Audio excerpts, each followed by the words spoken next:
So I got an email from one of you last night, and it was just kind of it was a mass email. Not it's me personally, but something was said in there, and it just kind of it spoke to the finality of what's been going on, like with the election. And I'm all about like the Constitution. I want there to be like fair and free elections, honest processes. And there was something in the email last night that just kind of spoke to finality. Like, and I ended up weeping for quite a while. And I just think there's a lot of emotions that all of us are dealing with, right? Like, even if, you've known for the last 8 weeks of who's going to be sworn in tomorrow, there's just been a lot of emotions in the air. There's a lot of tension, and there's a lot of, fear and trepidation. Maybe some people feel excited, but I think there's a lot of people that we've lived through Obama's era, and so we are very suspicious of what's coming. So I say all of that as an intro to what I'm about to say. For those that don't know me really well, I maybe always look like I'm super happy and positive and Pollyanna. I chalk it up to like the whole Pollyanna syndrome, I am definitely one of those people that, the question, have you ever been asked this question before? Like, if you look at a glass of water and there's water up to the halfway mark, is the glass half empty or is it half full? To me, the glass is half full.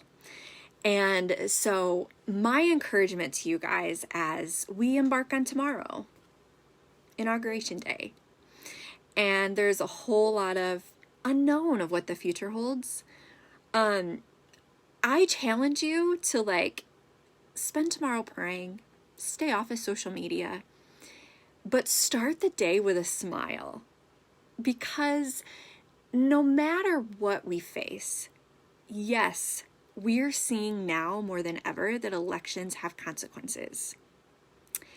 And not to be that, how do I say this in a nice way?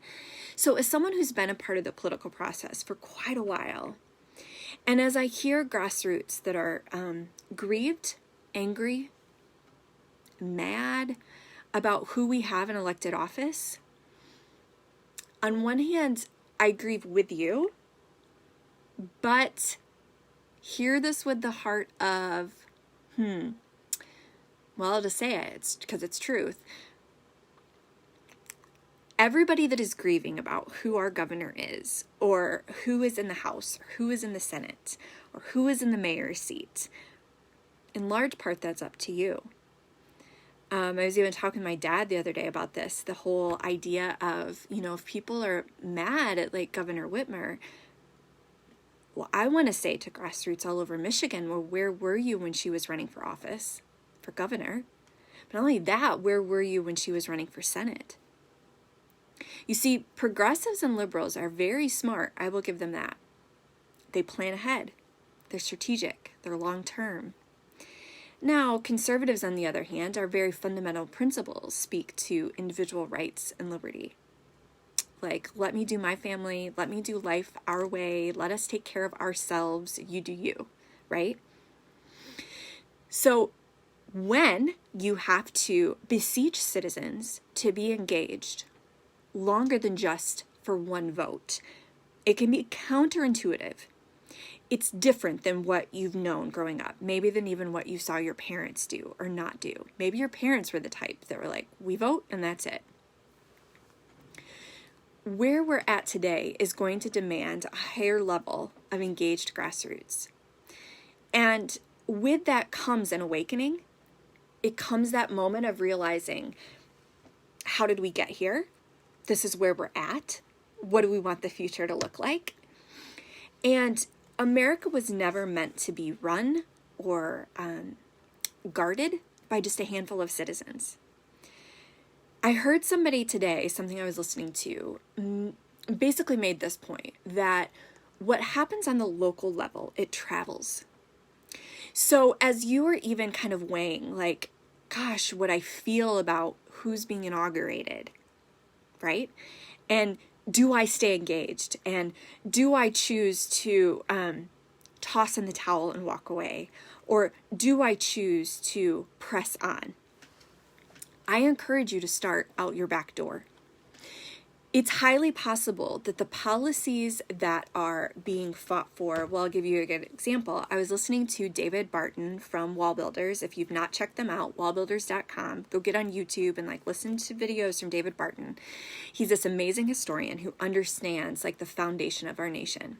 And I was listening to a recording from him, and he was saying that Minnesota, he had been contacted by somebody from Minnesota, a state legislator, who I don't know what the course of their conversation was. My guess is this legislator was wanting some help because their education is attempting to remove significant moments of American history from the history books. So while some of us could say, well, that's happening in Minnesota, but maybe it's not happening here. Do you know that for sure? And who are the people that are pushing that? How did they get there?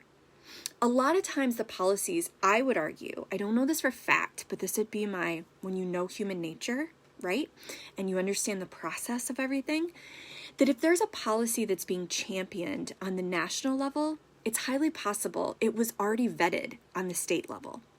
And if you have a department on the national level that's pushing a radical education idea, go and check the history. Where did it start before? Was it in Delaware? Was it California? And when it was successful in, say, California, why was it successful? I would suggest that there were not enough citizens pushing back on the idea. So all of that to where am I at? So with my emotions about, let's face it, Amy could have the election for the local dog catcher and I would still get emotionally invested. To me, it's just part of my DNA. It's how God's wired me. And I see the significance of elections. I see the significance of the one leader. So this is just part of who I am. Maybe you're like me, maybe you're not. As I confront what's happening tomorrow, am I grieved? Sure. I told you I wept last night. But I also am challenging you to join me when you get up in the morning and have a big smile on your face. Because the Democrats and the progressives, they have played their hand. They are showing themselves, they're laying everything out there. They are showing us who they really are. There is no more hiding behind statements. There is no more hiding behind promises. We get their true nature, don't we? We get it. They are being so obvious.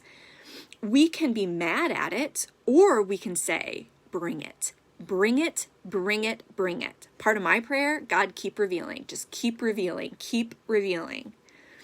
So when you get up in the morning tomorrow and you're like, okay, what does this mean? What does our future look like? Do I go dig myself into a bunker and just give up? The answer is no. You resolve tomorrow that what is successful on the national level very likely started on the local level. The people that are in Washington, D.C., the ideas that are pushed very likely started in your backyard or in somebody's backyard. So while the progressives might have the upper hand in this moment, the reason you need to smile is that A, they're showing us everything they've got, and conservatives have barely begun to engage. And we have truth on our side. And so when you feel like things are defeated and things are lost, acknowledge the emotion, but then tell yourself, oh no, it is not over, because I am about to bring the American spirit to the arena. So take on your local city council, take on your school board. How do you know what's going on? You get into their minutes. They have to make these minutes public. Go start reading through their minutes.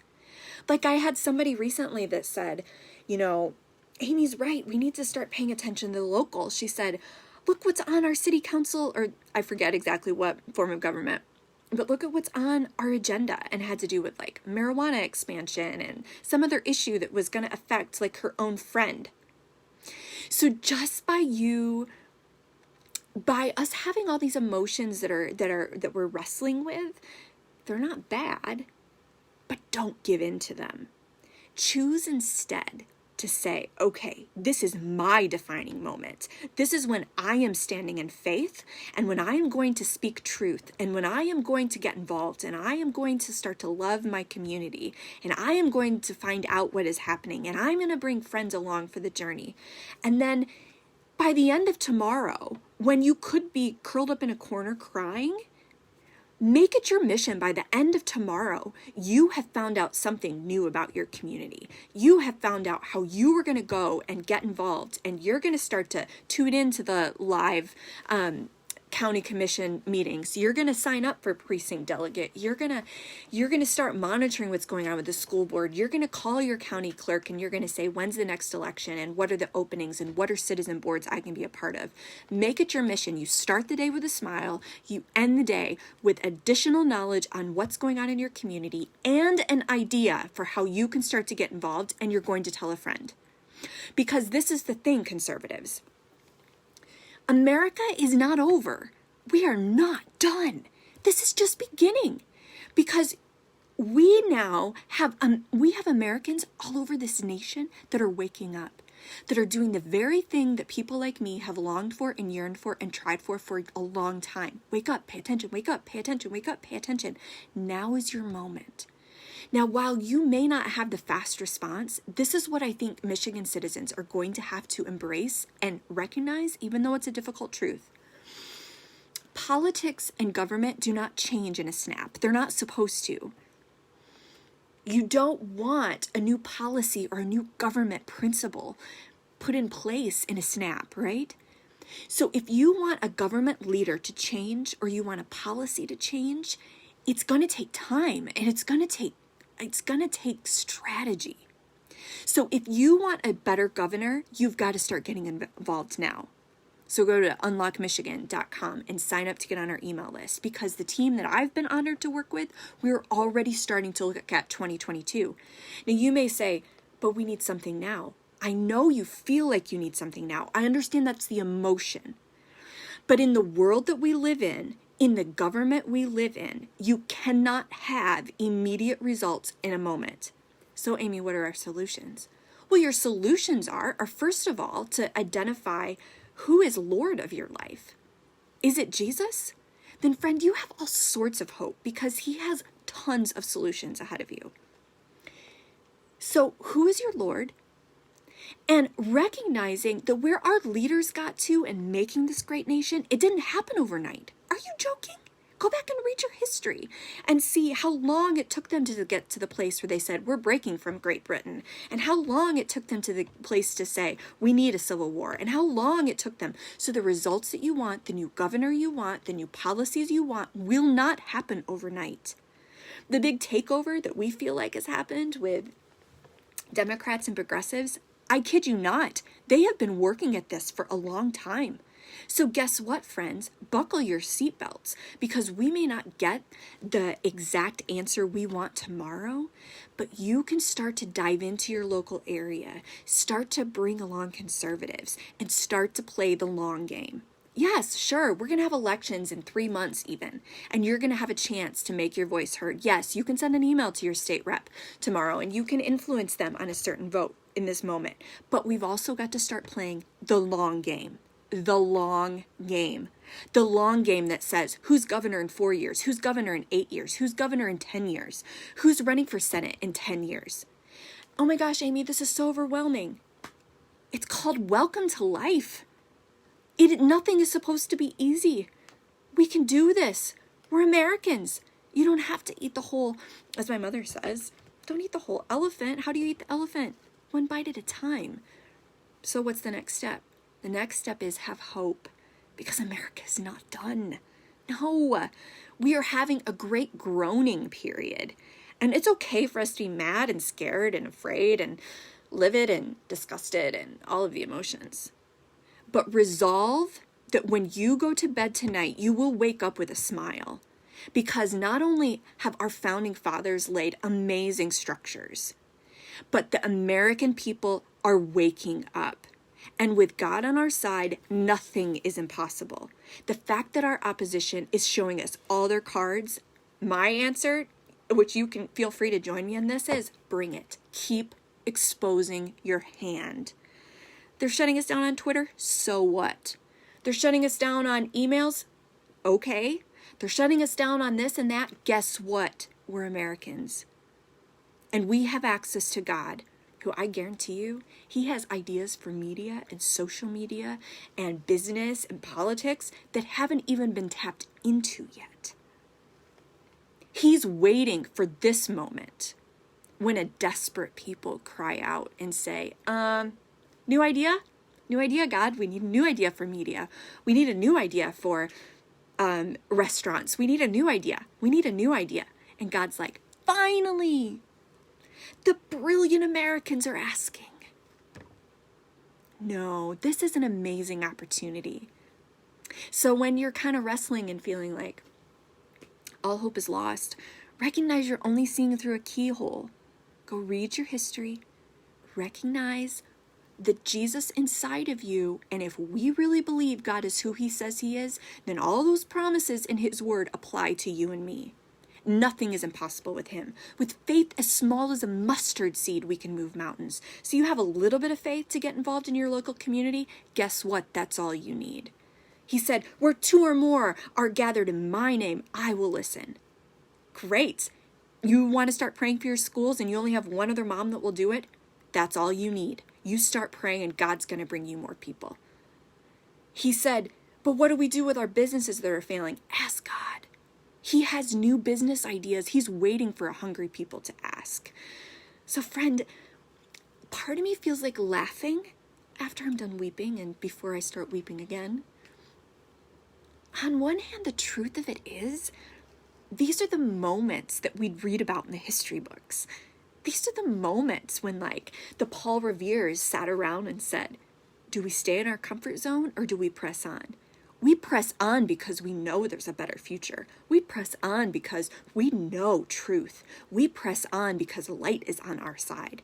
Oh no, don't you feel disheartened tonight? Turn off the TV, ignore the headlines, get into God's word, start asking him. There are solutions that abound.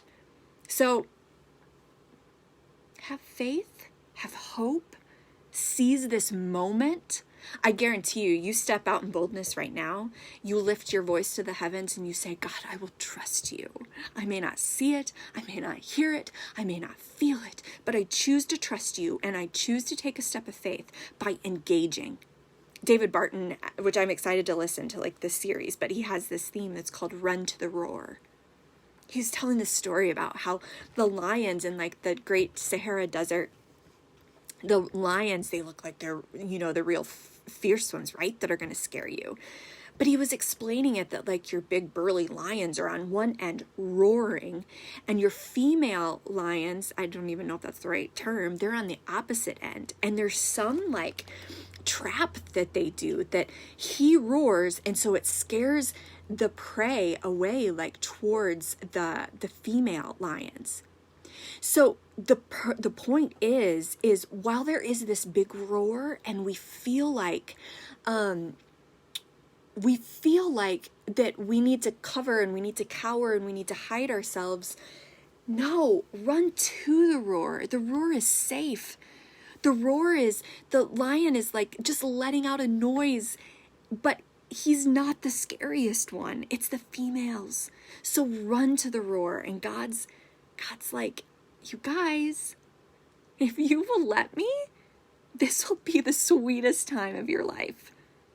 My only other tip is start journaling, because I'm telling you, the miracles you're about to experience, the adventures you're about to embark on, you'll want to look back and say, I remember when I took that leap of faith. I took that seed of faith, as small as a mustard seed, and I ran to the roar, and oh my goodness, look how it not only changed my life, but my family's lives, and look how I was a part of redeeming and reforming America. So get up with a smile tomorrow, tell me about it, and choose a place that you are going to start to plant your mustard seed.